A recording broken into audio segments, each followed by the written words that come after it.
Fan Theory is filled with predicted spoilers. By fans, for fans. It is only intended for entertainment purposes. You have been warned. So it's finally here, Justice League. What'd you think?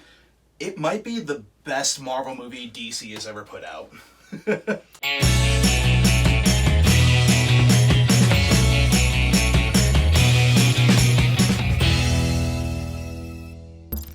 I don't want to, give away spoilers.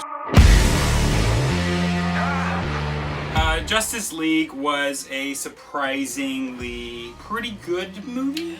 I think that's the best way to sum it up, is that I was surprised at how okay it was. Yeah. I think it's a good course correction for them. That being said, I feel like there's a lot of elements that aren't quite there yet. I don't think that there was necessarily a whole lot of heart, because there wasn't a lot of time for it, because there was so many plots going on and it all cohesively worked. I loved the whole story. It was very clear what was going on. Yeah. Which I was expecting to be confused like I was with Batman v Superman. I guess biggest issues with it, everything is kind of connected to Steppenwolf and these mother boxes. All of these heroes and all of these things are only coming together because of this one element. And suddenly this world that's supposed to feel big and vast and full of lore, all of a sudden is kind of uniformed and homogenous. No tangible reason for this team to come together other than that all of their priorities aligned once. However, I think for this being the DCEU, when you're working with what you had, it was the best choice. I mean, with Zack Snyder leaving and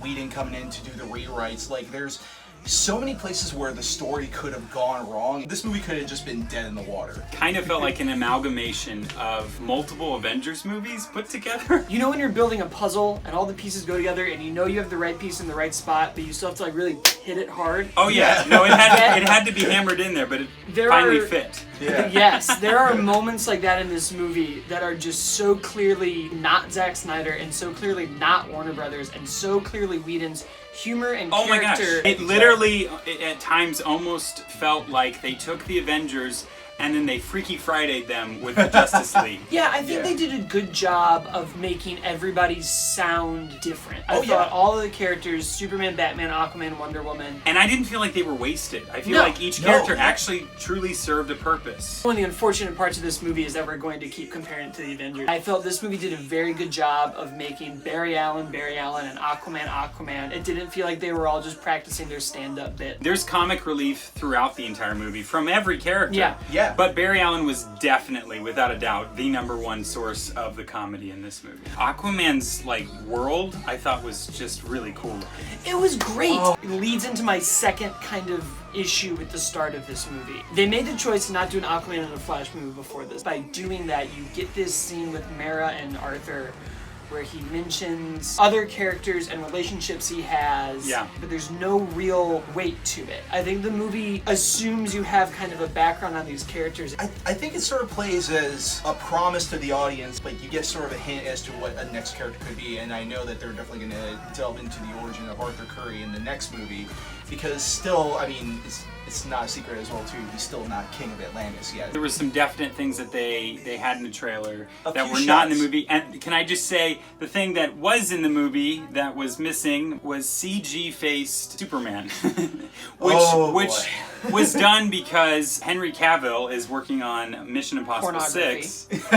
He's working on 1970s. Big old 70s porn. And he's got this mustache goatee thing going, so they digitally removed it. It looked like they needed a second pass with it. They actually waxed his beard upwards so that his lip would be exposed. And I have another method to do this. Yeah. Shave. So Steppenwolf shows up. They all know who he is, even though they're in a bubble.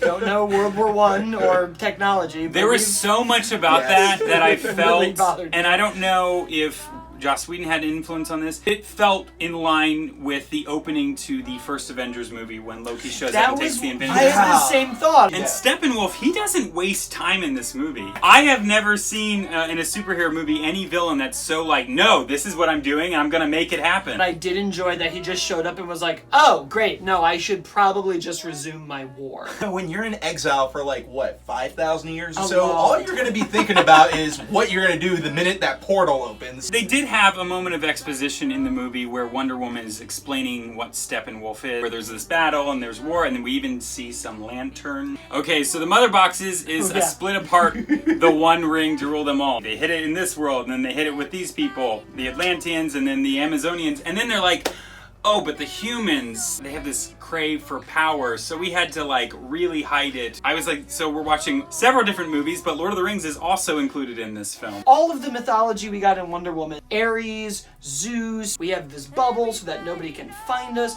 It's not about Ares. All of a sudden it's about this box? Oh yeah, we like built this city because like we had a box. It's world shrinking. It's right off the bat. It's writing yourself into a corner. And this is what the DC movies have been doing. They keep writing themselves into these corners. And even Wonder Woman, that retcons a lot of what is implied about Diana in B versus S, which I'm okay with. You know, it's not kind of the first time that they've written themselves into a corner. This was a movie that it had a lot of character moments and not a lot of character development. The first two Avengers were about Iron Man. Yeah, it's the same thing with the X-Men movies. Wolverine it's about focus. Wolverine. Yeah. This movie tried to kind of be about everybody, and in doing so, really did try that. Mm-hmm. Like they set up this kind of arc for Wonder Woman of like Superman was a beacon, but where were you? But then there's never a moment where she leaves. Yeah, I think if there was like that focal character, it was strangely Superman, even though he's not in too much of this movie. A lot of the stuff is centered around him coming back. He's kind of like a combination of all of them together. Pacing was very interesting in this movie because it went from kind of like lightning fast to these very slow moments. Full of action, so much story, but not a lot of heart.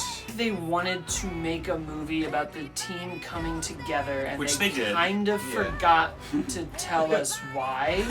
I don't feel like any of these characters are any different than they were when they started. Yeah. And I think as a result of that, I don't really feel like this team matters. Because again, they all came together because this world is very small and connected by these mother boxes, and now that that's gone, why? The one thing I did appreciate about this movie is that the impasse was we all need to be together. We're better in strength and numbers with this one. Yeah. I do like the new kind of feel of this versus a lot of the other DC. I really like the aesthetic of Zack Snyder with the characterization of Joss Whedon. Maybe we could spend a little more time with the characters. Yeah, the CGI in this movie is bad. I hope that this movie does well. I actually want it to get a sequel, and now I suddenly am totally a DC fan all over again. There are a lot of promises in this movie. Stay for like the post-credit scene. The score in this was incredible. It was absolutely incredible. And I mean, and not just the fact that it they has implemented all of these themes, and it flowed so well. And I thought it helped the movie so much. Yeah. But the minute that you hear Danny Elfman's Batman theme pop in, you're like, yep, I'm in the moment with this. And they steal liberally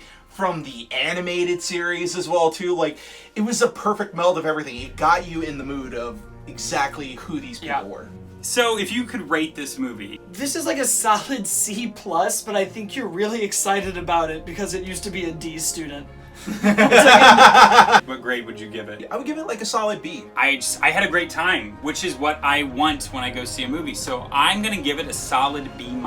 You can check out Blake every Monday on his podcast, Hollywood Already Did It. You can check out Andres on his podcast every Wednesday for Killer Horrorcast from Outer Space. And check out both of these guys on their joint podcast, One More Drink, all available on iTunes.